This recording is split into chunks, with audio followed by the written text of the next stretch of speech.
There is a particular sound that good dry oak makes when you split it clean on a cold morning. A sharp, ringing crack, almost musical, like a single note struck on a bell that has no business being in a woodpile. I have been a carpenter for most of my working life, and I have split a great deal of wood in that time, and I know that sound the way a man knows his own name. It took me longer than it should have to understand what it meant. That is part of what I want to tell you. My name is Einar Bjork. I am 72 years old, and I have lived in Lanesboro, Minnesota, since before it was properly a town. I have built homes here, and barns, and the long storage sheds along the mill road, and a church that still stands, though the congregation has changed twice over. I have built more structures in this valley than I can accurately count. And I will tell you plainly, the most instructive thing I ever saw built in 40 years of this work was not built by me, and it was not built by any man I know. It was built by a Norwegian widow on the northeast slope of Halvorsen Ridge in the summer of 1877, using limestone she pulled from the hillside with her own hands, and a logic so straightforward that the only remarkable thing about it was that none of the rest of us had thought of it first. Her name was Ingrid Solberg. I want you to write that down. I am telling you this now, August of 1921, because 3 days ago, the Lanesboro Courier ran a small item on the back page, 14 lines. It said that an old stone structure on the upper slope of Halvorsen Ridge was being cleared to make way for a new farm access road.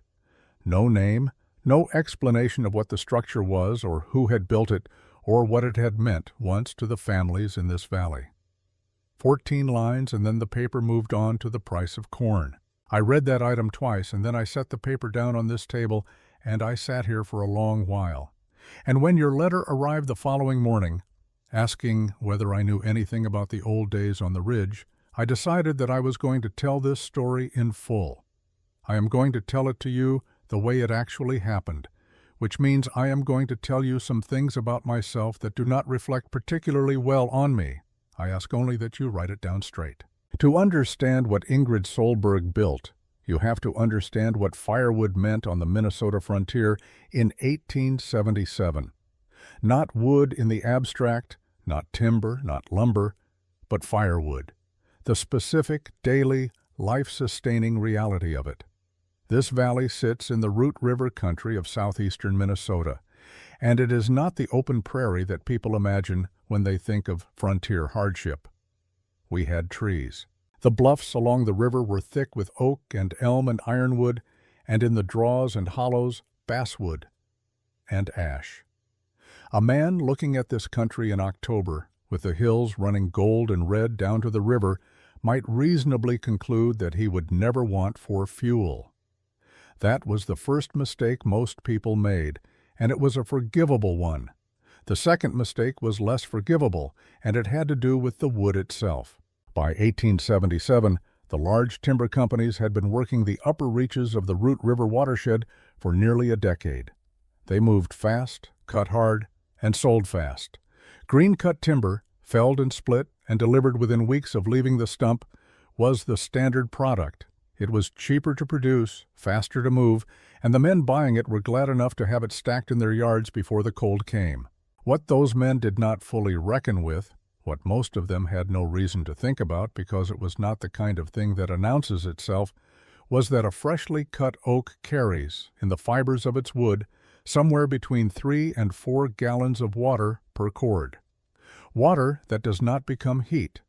Water that the fire must first boil away before it can begin to do the work you need it to do. A fire burning green wood runs cool and wet. It produces more smoke than flame. It deposits a dark, oily residue, creosote, on the inner walls of chimneys, which creates its own dangers over time. And it consumes wood at a rate that seems, in a mild winter, merely inefficient, but that becomes, in a winter, that refuses to moderate something closer to a death sentence. In a cold bad enough and long enough, a household burning green wood will go through its supply at twice the rate of a household burning seasoned wood, and will generate perhaps half the usable heat. The arithmetic of that is brutal. people in this valley did not understand it in 1877 because no one had explained it to them in terms they could hold in their hands and test against their own experience. Ingrid Solberg had been trying to understand it for years before anyone else thought to ask the question. She came to Minnesota from Christiania in 1866, the year after she married Eric Solberg, who had contracted as a timber surveyor with the Minnesota and Pacific Lumber Company. She was 20 years old, a former schoolteacher, the daughter of a man who had worked a small timber holding in the Telemark region of Norway for 30 years. She spoke careful, accented English, and she read everything she could find, and she watched the world around her with the methodical attention of someone who has been taught that observation is not a passive act, but a form of work. Eric was away for months at a time, up in the Headwaters country, mapping timber stands, estimating board feet, recording species distributions in the careful field journals that the company required. He was a thorough man, Eric Solberg, the kind of man who, when he noticed something the company hadn't asked him to notice, wrote it down anyway, in smaller handwriting, in the margins. While he was away, Ingrid kept the house and kept it warm, and bought firewood from Silas Drummond's woodyard at the edge of town, as everyone in Lanesboro did. And she began, over the winters of 1869 and 1870, and the years that followed, to notice something that she could not at first name. The house was cold more than it should have been. Not dangerously cold, not in those years, but persistently, low-grade cold, the kind that settles into the corners of rooms and the joints of your hands and does not fully leave even when the stove is running. She burned more wood each winter, she told Eric when he came home. He listened and went back to the journals.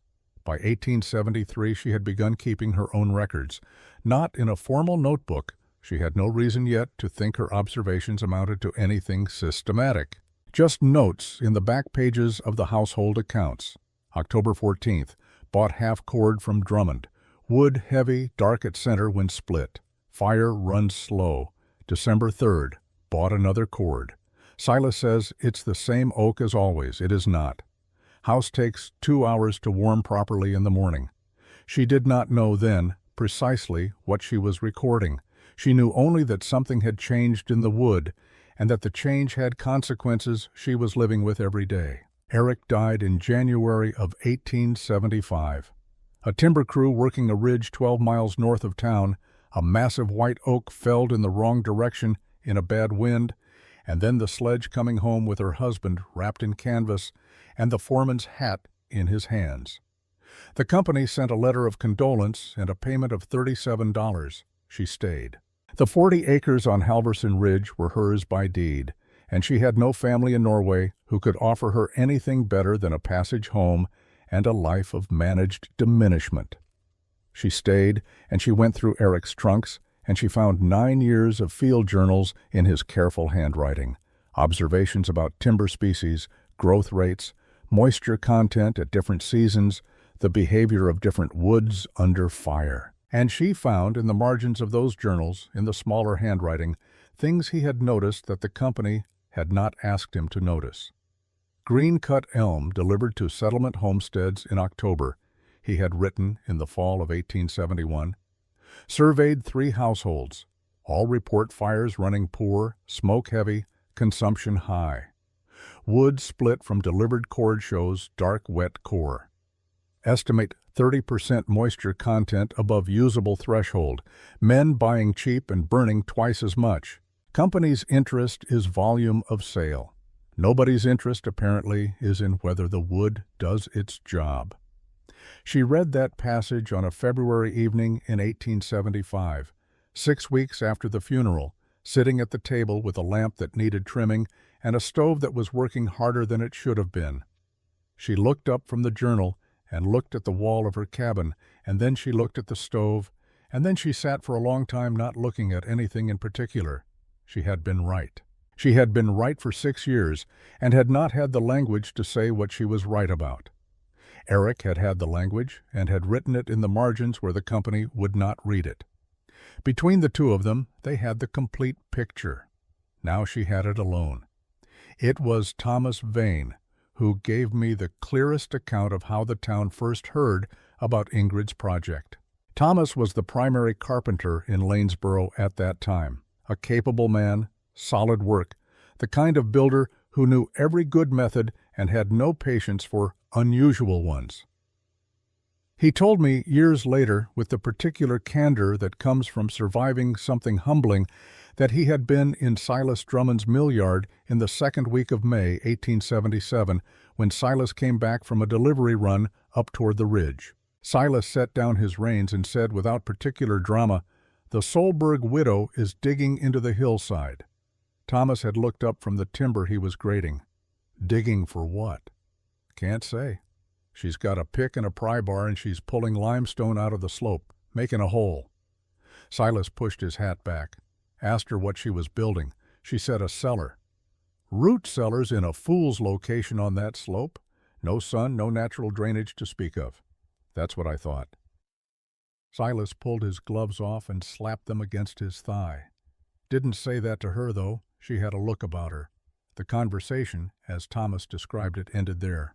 Not with concern, not with curiosity, not with any impulse to walk up to Halverson Ridge and ask what she was doing and why. Just that brief exchange and then back to the timber grading and the ordinary business of a May morning. She had a look about her, meaning, in the language of the time, that she was a widow who had not yet finished grieving, and that grief in a woman expressed itself in strange projects, and that the charitable response was to leave her to it. This was the town's first and most consequential mistake.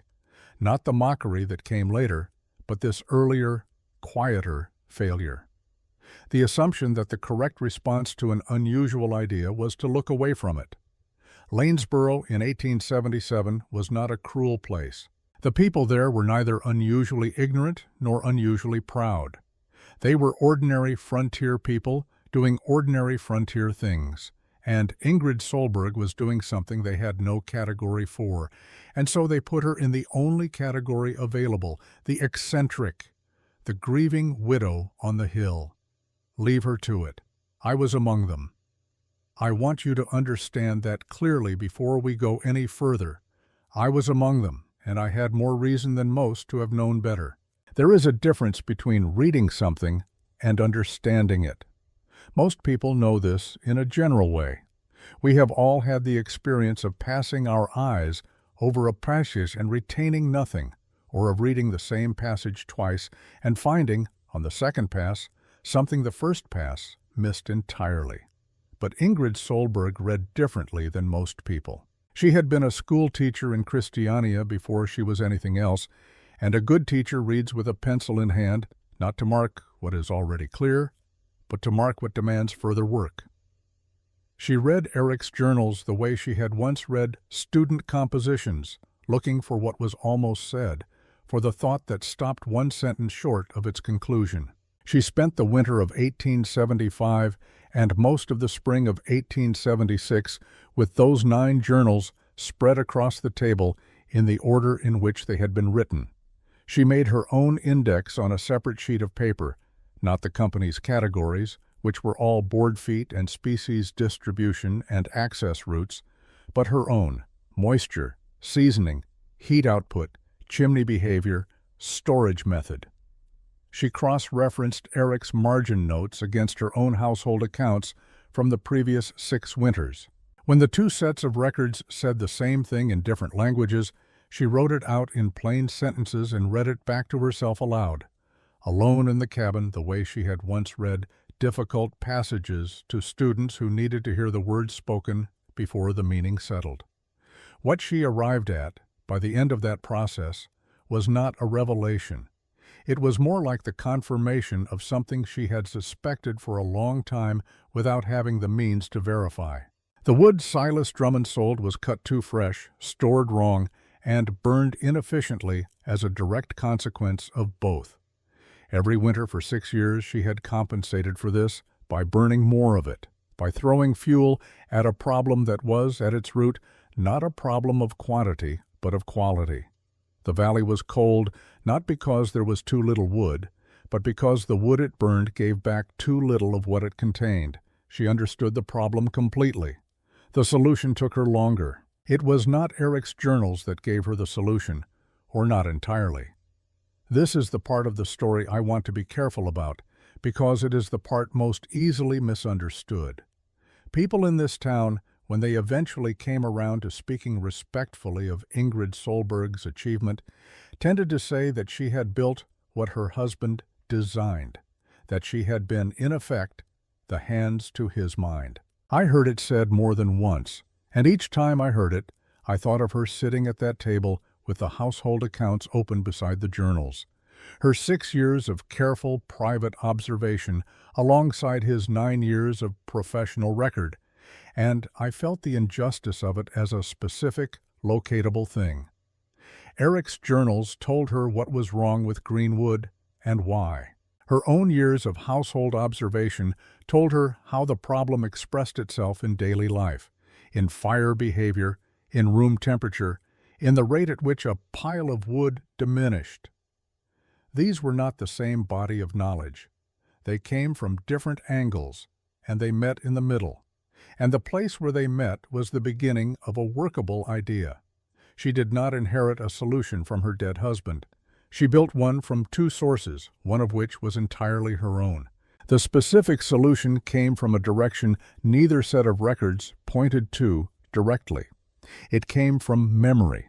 Her father had worked a small timber holding in the Telemark region of Norway for 30 years, and in the stone outbuilding behind his house he had kept wood in a way that Ingrid had grown up watching without thinking about. He called it, in the Norwegian of his district, the standing wood, because he stood every piece on its cut end, vertical, rather than laying it horizontally in the stacked rows that everyone in Minnesota used. He was a quiet man, her father, not given to long explanations, and when she had asked him once, as a young girl, why he stood the wood up instead of laying it flat, he had said, "Because water goes down, not sideways. Let the wood do what it already wants to do." She had not thought of that in years. It came back to her on a March evening in 1876, while she was reading a passage in Eric's third journal about the capillary movement of moisture through oak fibers and something in the technical language connected, across a distance of 20 years and an ocean, to her father's voice saying, "Let the wood do what it already wants to do." She sat with that connection for a long time. Then she went to the woodpile beside the stove and pulled out 2 pieces of the elm she had bought from Silas Drummond in November. Both had been lying flat in the yard for 4 months. She stood one of them on its cut end and propped it against the wall. She laid the other flat on the floor. She looked at both of them. She was thinking about what a vertical piece of wood does, over time, that a horizontal piece does not. The sap, the residual moisture moving toward the lower end under its own weight, drawn by gravity through the open grain of the cut surface, working its way out. She wrote in her household accounts that evening, in the margin where she had been keeping her observations. Father was right. The wood wants to drain. We have been laying it flat and asking it to hold water it is trying to release. All we have to do is let it stand. The problem with letting wood stand and drain, as she worked out over the following months, was the environment in which it stood. Wood drying in open air in a Minnesota autumn was subject to the same freeze-thaw cycles that cracked fence posts and heaved fence stones. The surface dried faster than the interior, and the resulting tension split the wood along its grain in ways that reduced its burning value. Wood dried in a closed shed dried unevenly, the outer pieces losing moisture while the inner ones retained it. What the wood needed was something that almost no one in this valley had thought to build: a controlled drying environment, a place where the temperature was stable, where air could move slowly and consistently through the stack, and where the moisture released from the drying wood could escape rather than be reabsorbed. She found the answer to that problem in the hillside itself. The northeast slope of Halverson Ridge was limestone, the same bluff limestone that ran through most of the Root River Valley, a pale, close-grained rock that broke in rough but manageable pieces, and that had the property, as she had noticed over years of living on the ridge, of maintaining a nearly constant temperature in the ground beneath it, regardless of the season above. In summer, the soil 3 feet down was cool when the surface baked. In winter, it held a temperature well above freezing when the surface was locked in ice. Eric had noted this in his journals in passing: ground temperature at test depth consistent across seasons, geothermal effect of limestone substrate, without drawing any practical conclusion from it. Ingrid drew the conclusion. If she excavated into that slope, dug a chamber deep enough and far enough back into the hill that the limestone walls surrounded it on 3 sides, the temperature inside would remain stable year-round. Not warm enough to be comfortable, but stable, somewhere between 40 and 50 degrees, neither freezing in winter nor warming enough in summer to encourage mold or rot. And if she built those walls not with mortar but dry stacked, stone placed against stone with deliberate gaps left running vertically from floor to ceiling, the air moving through those gaps would carry moisture slowly and steadily out of the chamber, the way a slight draft carries smoke out of a room without ever becoming a wind. The wood, standing vertical on a gravel floor through which any excess moisture could drain downward and away, in an environment of stable temperature and slow continuous airflow, that wood would dry from the inside out, evenly, at the rate the wood itself determined. Not forced, not rushed. Dried the way her father had dried it, the way the wood wanted to be dried, with nothing more than time and the patient physics of how the world actually worked. She drew it out on paper in the spring of 1877. The chamber, 15 feet deep into the hillside, 12 feet wide, 8 feet of interior height. The walls, dry-stacked limestone, the gaps spaced no wider than a thumb, running the full height. The floor, packed limestone gravel, 6 inches deep over bare earth. Above the chamber, at grade level, a secondary storage structure, half buried, 3 solid timber walls, a 4th wall of spaced vertical boards for continued airflow, a sloped roof that would shed snow to the rear. Green wood would go into the chamber in spring and summer. Seasoned wood, dry, dense, ready for efficient burning, would move to the upper shed in autumn, available through the winter. The total cost, as best she could estimate from the prices at the general store and the mill yard, would come to somewhere between $60 and $70. She wrote that figure at the bottom of the drawing and looked at it for a while. It was a significant sum for a woman alone on 40 acres. It was also less than the cost of the additional firewood she calculated she had burned in the previous 3 winters due to buying greenwood from Silas Drummond. She folded the drawing and put it in the front cover of Eric's 3rd journal. In April of 1877, she began to dig. The first thing she learned about excavating limestone is that limestone does not ask your permission. She had bought a mattock and a heavy pry bar from the hardware in town, and she had chosen her entry point carefully, a place where a natural shelf in the rock face gave her a starting plane, and where she could read the stratification of the bluff clearly enough to predict where the stone would be willing to break and where it would not. She had watched railroad crews use similar rock in the county and understood in a general way the principle of working along the natural grain. What she had not fully appreciated was the difference between understanding a principle and executing it in practice, alone, with a mattock and a pry bar, and no one to advise her. The first day produced less than 2 feet of progress and left her hands so badly blistered that she spent the evening wrapping them in strips of worn linen and reading Eric's journals by lamplight, rather than doing the household work that needed doing. The second day she adjusted her grip and her angle and managed 3 feet. The third day, the pry bar found a natural fissure running diagonally through a section she had intended to keep as part of the side wall, and a piece of limestone roughly the size of a wash basin detached itself and fell across her left boot with a force that raised a bruise from her ankle to mid-calf that lasted 2 weeks. She sat on the slope and looked at the fallen stone for a moment. Then she shifted her foot out from under it, stood up, and moved the stone aside. By the end of the first week she had established a rhythm. Early morning was for digging, the hardest physical work done while her body was fresh and the air still cool.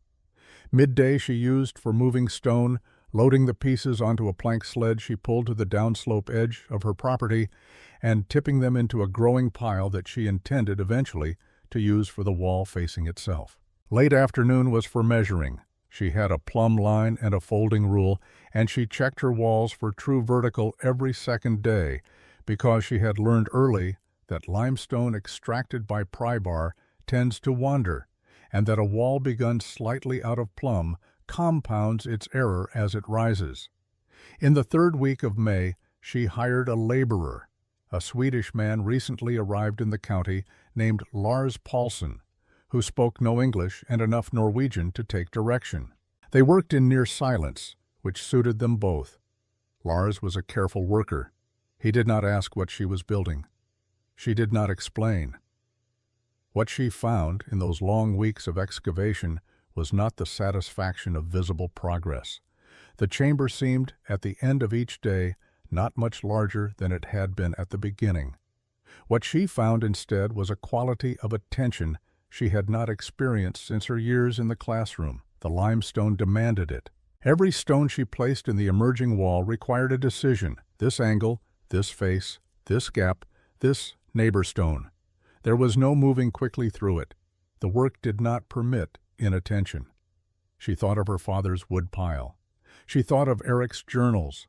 She thought of the families in the valley below, buying their green wood and burning it through the winter, cold in their own houses, going through their supply too fast, buying more. She thought about how long a thing has to be true before someone builds a structure around the truth of it. She kept digging. There is a moment in the construction of any structure, I have felt it in every significant thing I have built, when the work stops being an idea and becomes a fact. It happens at different stages for different projects. Sometimes it happens when the foundation is laid and you can walk the perimeter and feel the actual dimensions underfoot rather than reading them off a drawing. Sometimes it happens when the framing goes up and the shape of the interior space becomes something you can stand inside and look out from. It is not a dramatic moment. It does not announce itself. It is simply the point at which the structure acquires a kind of gravity, a presence in the physical world that ideas, however well drawn, do not have. For Ingrid Solberg, I believe that moment came sometime in the last week of June, when the excavation was complete and she began laying the first course of the interior wall. I know this because of what she wrote in her household accounts on June 24, 1877, a passage her neighbor Olaf Lindqvist showed me years later when he was settling her affairs and found the accounts in the front drawer of her writing table. Most of the entries in those accounts were what you would expect: dates, purchases, quantities, prices, functional notation. But on June 24th, she had written something different. She had written, "The room is the right size. It is exactly the right size.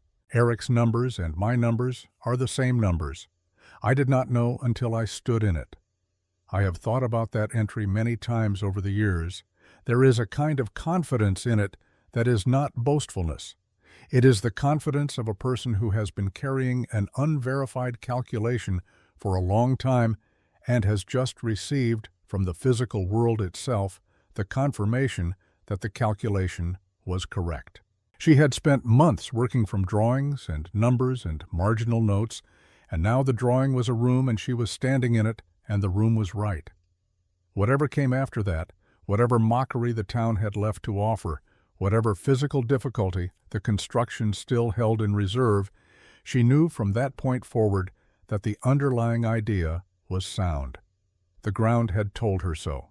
The wall construction began in July, and it was here that the work shifted from brutal to intricate. Excavation is, in its essentials, a contest of force. You are asking stone to move and applying enough leverage to make it comply. It punishes inattention and rewards persistence, but it does not require subtlety. Dry stack limestone walling is a different discipline entirely.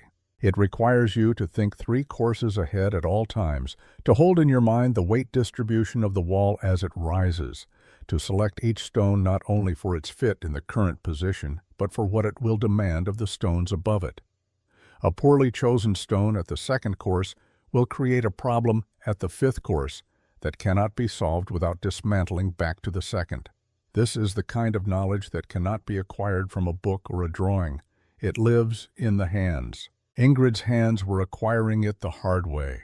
Her first attempt at the ventilation gaps, the vertical channels she intended to run the full height of the wall, through which the slow movement of air would carry moisture out of the drying chamber, went wrong in a way that took her 2 days to diagnose.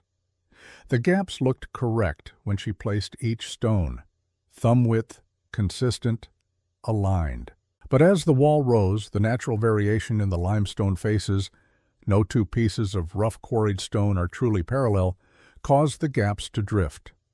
By the time she reached the fourth course, what had begun as clean vertical channels had become a series of interrupted pockets, closed at one end, that would trap air rather than move it. She stood on the slope in the heat of a July afternoon and looked at what she had built and understood that she would have to take down the upper 3 courses and begin them again. Lars Paulsson, working beside her, waited without comment. He had the particular Swedish patience of a man who has dismantled and rebuilt things before and knows it is simply part of how things get built. She reset the third course with a modified technique. Rather than relying on the natural faces of the stones to maintain the gap width, she cut small limestone shims, thin wedges split from flatter pieces, and placed them as spacers at the front edge of each gap stone, fixing the channel width at a consistent measure before placing the next stone. It took longer.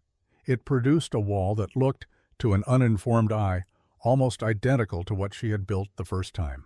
To a carpenter's eye, and I examined that wall many times over the years, it was a different thing entirely. The gaps ran true from floor to ceiling, each one a consistent passage for the slow movement of air. Every stone above each gap bridged by a carefully selected capstone that carried the weight to either side rather than downward into the void. When I asked her, years later, how she had worked out the shim technique, she looked at me with a mild expression and said, "I tried the other way first, and it didn't work. There was only one direction left to go. That is how most good engineering actually happens, on the frontier and elsewhere. Not inspiration, elimination. You try the wrong thing, you see clearly why it is wrong, and the correct thing becomes the only remaining option. The difficulty is that you have to be willing to take down 3 courses of work you spent 2 days building, and most people are not." By the 1st of August, the chamber walls were complete, and the work had moved to the gravel floor and the upper storage shed. Lars Paulsson had returned to his own farm. His 3 weeks were finished and his wages paid, $15, which he accepted with a nod and a handshake, and what seemed to Ingrid like genuine respect, though they had exchanged perhaps 40 words in the entire time they had worked together. She was alone again on the slope, and the remaining work, though less physically brutal than the excavation, was extensive. The gravel floor required hauling. The Root River had deposited limestone gravel in a natural bench at the base of the ridge, and she and her small roan mare, a steady animal with no particular opinions about the kind of work she was asked to do, made the trip back and forth across a week, the horse pulling the stone sled, Ingrid walking beside it, both of them brown with dust by midday. She laid the gravel in 2 layers, coarser stone at the bottom for drainage, finer gravel above for a surface that would not shift underfoot. 6 inches total depth, tamped firm with a wooden post. When she poured a cup of water on the finished surface, it vanished in less than 3 seconds. She poured another cup in the center of the room and watched it disappear the same way. The floor worked. The upper shed went up in the 3rd week of August, timber-framed, 3 solid walls. The 4th wall built a vertical board spaced 2 inches apart for continuous airflow. The roof was the element that cost her the most deliberation. A flat roof would hold snow and ice, and eventually fail under the weight of a bad winter.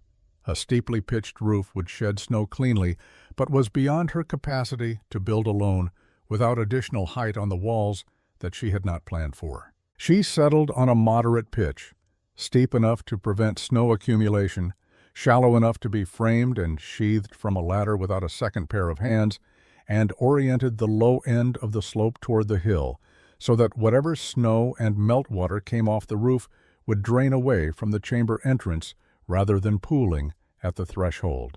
On the morning she finished nailing the last of the roof boards, she climbed down the ladder and walked back from the structure to look at it from a distance.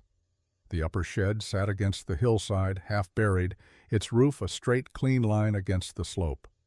Below it, the chamber entrance, low, stone-framed, fitted with a heavy door she had built from sawn oak planks, was already half obscured by a growth of sumac she had deliberately left in place on either side. The whole structure looked, from 20 yards away, less like something built than like something uncovered, as if the hillside had always contained it, and she had simply found the entrance. She stood there in the August heat with sawdust on her hands and looked at it for a long while. Then she went inside and made coffee and wrote in her accounts, "The shed is done. Tomorrow the wood goes in."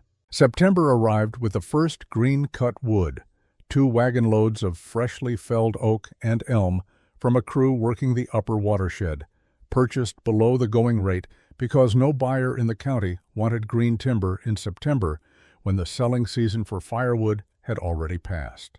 The teamster who delivered it, a man named Corbin, who had been hauling timber in the valley for 15 years, stood on the seat of his wagon and looked at the storage shed and the chamber entrance and the woman who was directing him to stack nothing but to leave it in the wagon while she transferred each piece individually. "What are you building in there?" he asked. "A wood cellar," she said, without looking up from the piece she was examining, testing its weight, checking the color of the end grain. "Never heard of a wood cellar." "No," she said. "I don't suppose you have." She stood each piece of oak and elm on its cut end, vertical, the way her father had taught her without intending to teach her anything, and placed them in rows with 2 inches of space between each piece and its neighbor, leaving the ventilation channels clear. The chamber, with its 2 loads of green wood, standing in rows from wall to wall, held the cool, faintly mineral smell of the limestone and the sharp green smell of the freshly cut wood together in a combination she found unexpectedly pleasant, like a forest floor in early spring, like something alive in the process of becoming something else. By the 3rd week of September, the chamber was full. She closed the door and went back to the house, and did not open it again for 3 weeks, giving the air time to begin its work. October in the Root River Valley has a character all its own.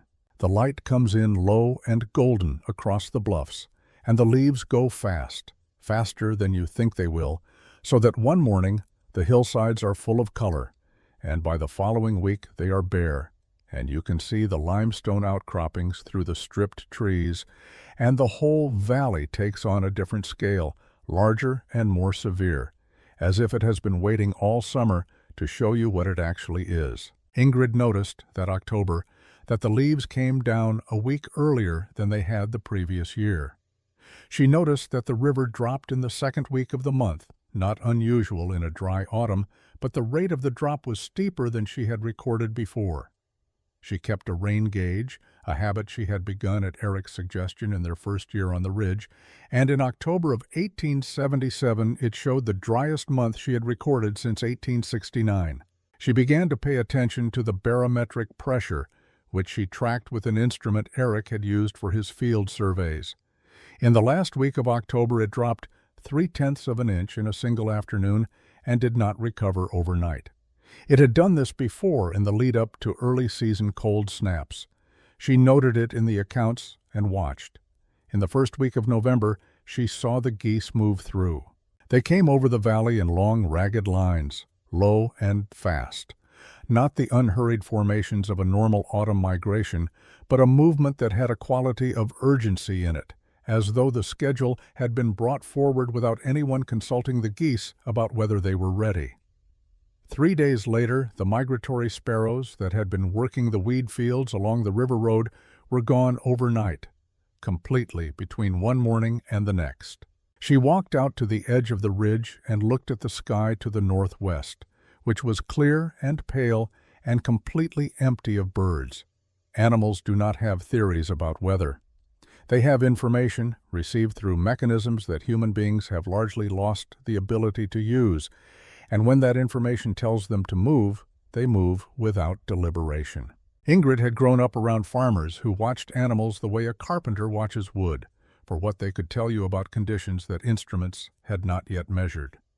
Her father had said, "When the crows go early and all at once, you have 2 weeks. When the crows go early and the deer come down from the high timber, you have 1 week. When the deer come down and the sky turns that particular color of nothing, the empty yellow-gray that looks like the sky has run out of weather and is waiting for new instructions, you have less than that." On the 14th of November, Ingrid watched a group of 12 white-tailed deer move through the valley below the ridge in the late afternoon light. They were not grazing. They were moving with the steady, unhurried purposefulness of animals that have already made a decision and are executing it. They went into the dense willow thicket along the river bend and did not come out again. She stood at her window and watched until the light failed. Then she went to the woodpile beside the stove, looked at what she had accumulated there, and went out to the upper shed and brought in 2 additional armloads. She stacked them against the inside wall where they would be easy to reach without opening the outer door. She checked the door and window seals. She trimmed 3 lamp wicks she had been meaning to trim for a week. She looked at her flour and her salt and her cured pork and her root vegetables and made a quiet calculation that she did not write down because she did not need to write it down. Then she opened Eric's 3rd journal to the margin note she had read 2 years before, the one about green-cut elm and the households that burned twice as much for half the warmth. And she read it again, not because she had forgotten it, but because she wanted to hear his voice. The cabin was warm and still. Outside, the last light was leaving the ridge, and the valley below was settling into early dark. And in the houses down there, the fires were being built up for the night, with wood that was going to prove, before very long, inadequate to what was coming. She knew what was coming. She had known for 3 weeks. She put a log on the fire and went to bed. The cold that came to the Root River Valley in the winter of 1877 did not arrive with any of the drama that people later tried to attach to it. There was no single night of catastrophic freeze, no wall of weather rolling in from the northwest that a man could point to afterward and say, "There, that was the moment." It came the way a tide comes, gradually, incrementally. Each day, a fraction colder than the day before, the temperature dropping in small steps that seemed, taken individually, unremarkable, and that became remarkable only when you looked back across several weeks and understood how far down you had traveled without noticing the distance. By the 2nd week of December, the valley floor was locked at -15 during the days and dropping toward -25 at night. By Christmas, it had not risen above -10 in 11 days. The Root River, which rarely froze solid before January, had been crossable on foot since the 18th of December. People remarked on it. It became the common currency of conversation at the general store and the mill, but remarkably was not alarm. Cold winters came.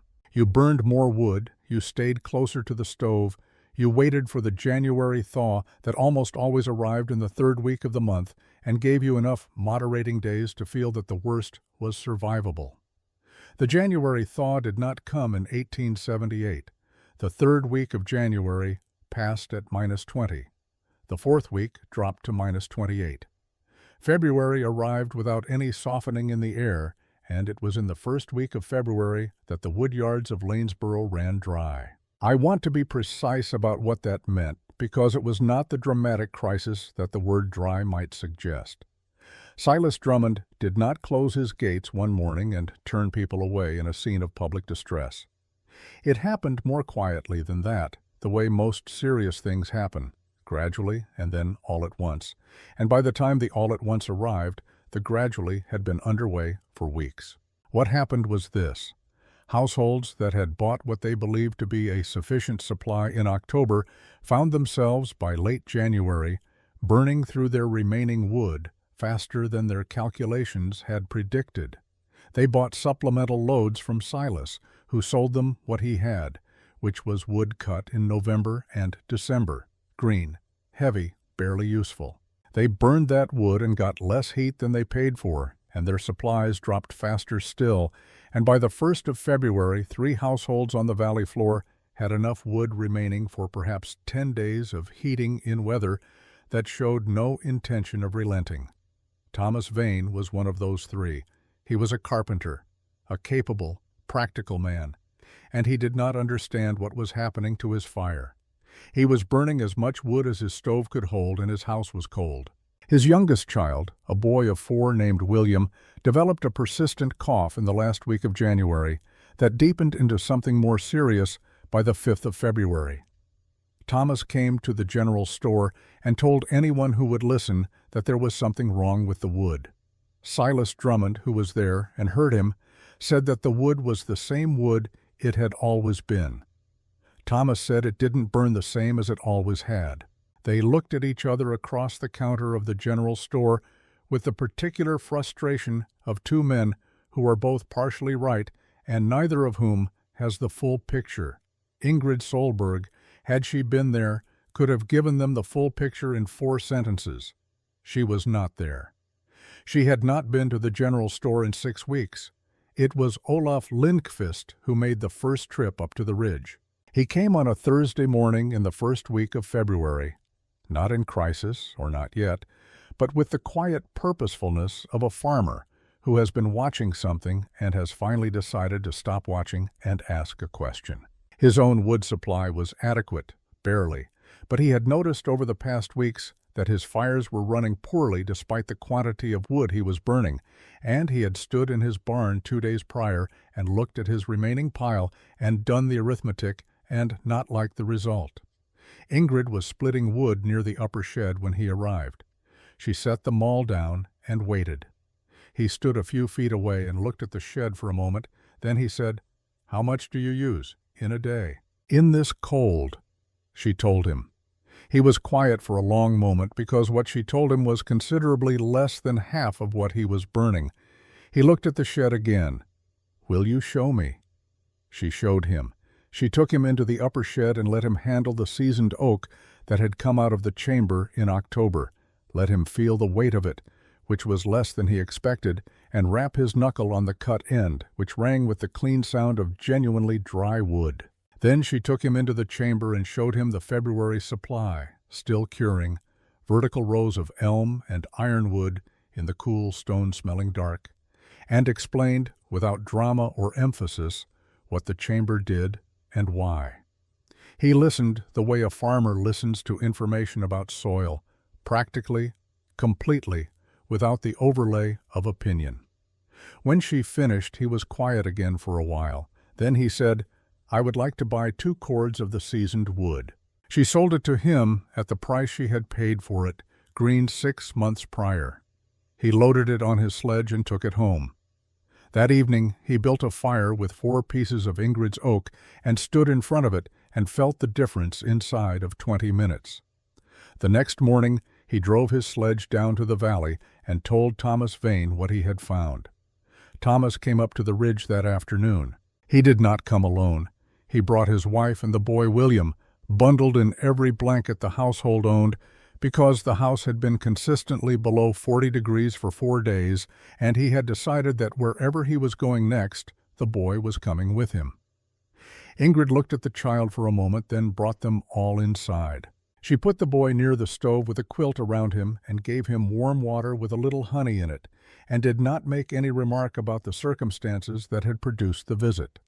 Thomas stood in the cabin and looked around him with the expression I have seen on carpenters when they encounter something built by someone who understood the problem better than they did. He looked at the single log burning in the small stove.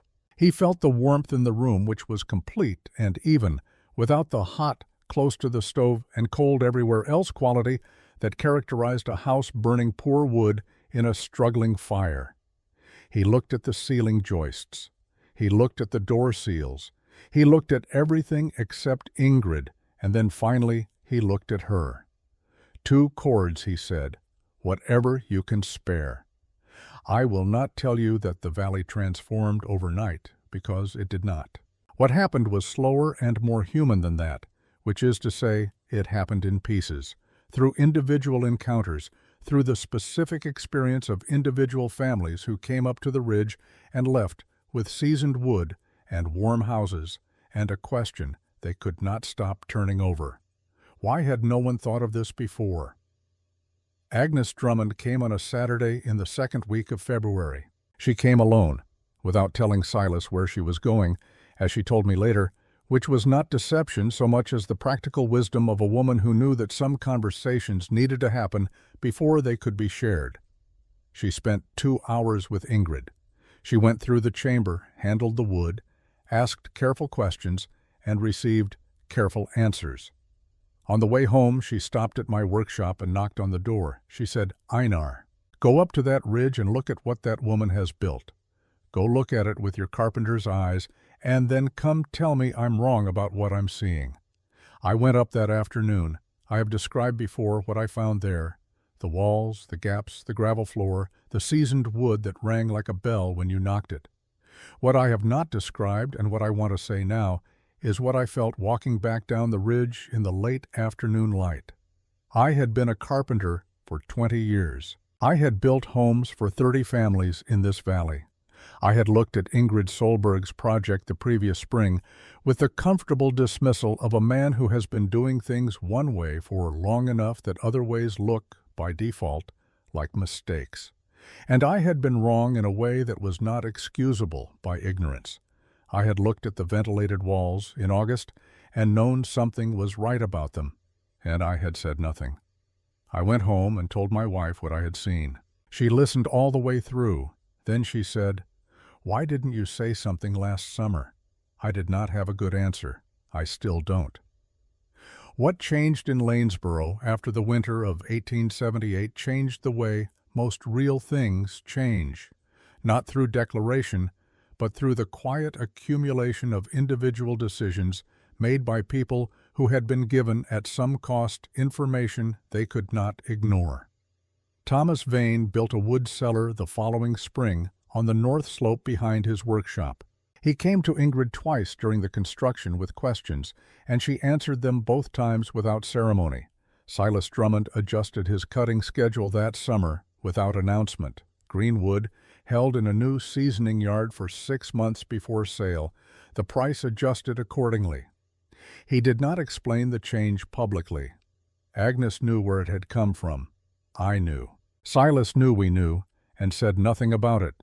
And that was, I came to understand, the most Silas Drummond was capable of in the direction of acknowledgement. It was not nothing. By the summer of 1879, the design had been built in 4 neighboring townships, passed hand to hand through the ordinary channels of frontier practical knowledge. One farmer telling another, a carpenter explaining to a client, a woman describing to her sister in a letter what the widow on Halverson Ridge had shown her about wood. The name Solberg Method appeared first, as far as I know, in a letter written by a farmer in Fillmore County to his brother in Iowa. He had built the cellar from a description passed through 3 intermediaries and arrived at something that worked. He wanted to give credit where he understood credit to be due. In 1883, the University of Minnesota Agricultural Extension published a bulletin on firewood seasoning for frontier homesteaders. It described with reasonable accuracy the principles of earthen ventilated wood cellars, the dry stack walls, the gravel floor, the vertical stacking method, the 2-stage drying process. I read it myself. It was useful and correct. The name Ingrid Solberg did not appear in it. I kept that bulletin. I have it still in the drawer of the writing table inside. I have thought over the years about sending a letter to the university. I never did. I am telling you now instead. Ingrid Solberg lived on Halverson Ridge for the rest of her life. She died in January of 1914, 36 years after the winter that proved what she had spent 2 years building toward in her own bed in her own cabin, warm. The stove was burning seasoned oak from a cellar her neighbor's son had built the previous summer using her method. She was 68 years old. I was among the people who walked up the ridge to the cabin afterward. It was a January day, cold but not severe. The ordinary cold of a Minnesota winter, the kind you dress for and move through without alarm. Perhaps 40 people made that walk. Nobody organized it. It simply happened, the way certain things happen in small communities when the loss is old and deep and not entirely grievable in a church. We stood in front of the chamber entrance, the low stone doorway in the hillside, 37 years old, the limestone walls still solid, still correctly gapped, still breathing their slow, patient air into the interior dark. Someone had placed a bunch of dried prairie grass above the lintel. I do not know who. I stood there for a while and looked at those walls. The shim-set ventilation gaps, running true from floor to ceiling. The careful capstones bridging each channel, carrying the weight to either side. The work of a woman alone on a slope in a July heat, taking down what was wrong and building it again until it was right. Clara Marsh put down her pencil. She had been writing steadily for most of 2 hours, her head bent over the notebook, and now she looked up and was quiet for a moment. Then she said, did she know, toward the end? Did she understand what she had given this valley? I considered that question the way it deserved to be considered. She understood the problem, I said finally. She understood it more completely than anyone else in this valley, and earlier, and she built the correct answer to it and taught it to anyone who asked. Whether she thought of that as giving something, I stopped. Out beyond the porch railing, the road curved toward the base of Halverson Ridge, and somewhere up that slope, faint and intermittent in the August air, I could hear the sound of stone being moved. She was a practical woman. She didn't require a monument. Clara looked at me steadily. But she deserved one. I picked up my coffee cup. It had been cold for an hour. I set it back down. Yes, I said. She did. We sat for a while without speaking. The sound from the ridge continued, irregular, patient, the sound of old limestone being shifted aside to make room for something new. After a time, Clara closed her notebook. A mourning dove called twice from somewhere in the box elder tree at the corner of the yard, and then was quiet, and the August afternoon held us both in its particular stillness, and I thought about a woman standing in a hillside room in June of 1877, in the cool, mineral dark of a chamber she had dug with her own hands, understanding for the first time that her numbers and her husband's numbers were the same numbers, the right size. It was exactly the right size. The stone kept moving on the ridge. I listened to it until I couldn't hear it any more.